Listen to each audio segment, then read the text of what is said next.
నమస్కారం అందరికి. నంద్యాల జిల్లా కోవలకుంట్ల గ్రామంలో శ్రీ పాండురంగ స్వామి గుడిలో మనం ఉన్నాం అన్నమాట. అసలు ఈ పాండురంగ స్వామి ఎలా నిర్మించబడ్డారు, ఎలా ఇక్కడికి వచ్చారో మన గురువు గారి మాటలో మనం కూడా విందాం. ఒకసారి వినండి. భజన కానీ కీర్తనలు కానీ ప్రధానంగా ఎక్కువ సంప్రదాయం వాళ్ళకే. అయితే ఆ పాండురంగడు స్వయంగా తానే ఈ ప్రాంతానికి రావాలి అని నిశ్చయించుకున్నారు. ఇక్కడ కోవెల అనేటటువంటి ఒక వేశ్య, ఎంత గొప్ప విషయం చూడండి. సాధారణంగా మనం ఎవరినో దూరం పెట్టాం, వీళ్ళని దగ్గర పెట్టాం, వాళ్ళని ముందర పెట్టాం, వెనక పెట్టామని సమాజంలో అవసరం ఉన్నవి లేనివి మాటలు అన్నీ చెప్తారు.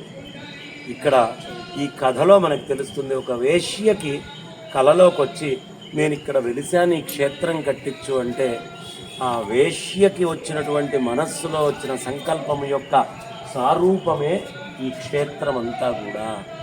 అలాంటి ఈ క్షేత్రంలోకి స్వామివారు ఇక్కడ వేంచేసి రావడం, ఈ ఊరి పేరు కూడా ఆమె పేరు ఇదే కోవెలకుంట్ల అని పిలువబడడం.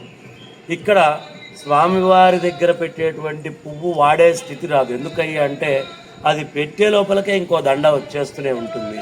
ఎప్పుడూ నిత్య నూతనంగా అలా చక్కగా ఆ పూల దండలన్నిటినీ కూడా స్వామి ధరిస్తూ ఉంటారు.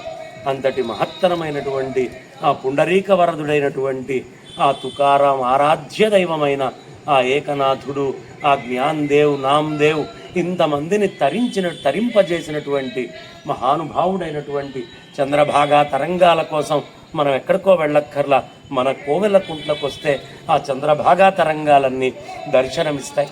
అలాంటి మహత్తరమైనటువంటి క్షేత్రము ఉంది. రెండు క్షేత్రాన్ని చూడండి.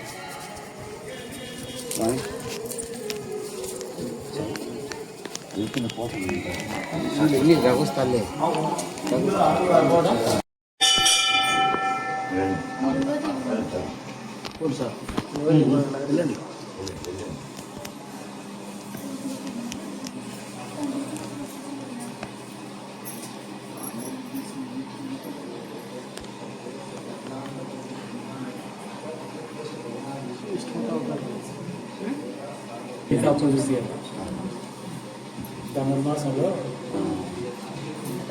మాసనాలు అయిపోయినాక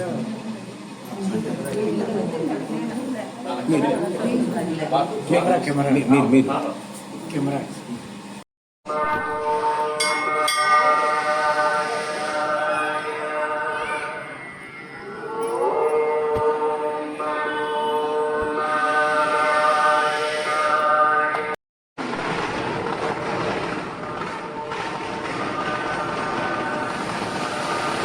ఎవరైతే మన ఛానల్ కొత్తగా చూస్తున్నారో అయితే లైక్ చేయండి, షేర్ చేయండి, సబ్స్క్రైబ్ చేయండి, కామెంట్ చేయండి. అప్పుడు నేను ఈ వీడియో పెట్టినా మీకు వెంటనే నోటిఫికేషన్ ద్వారా వస్తుంది.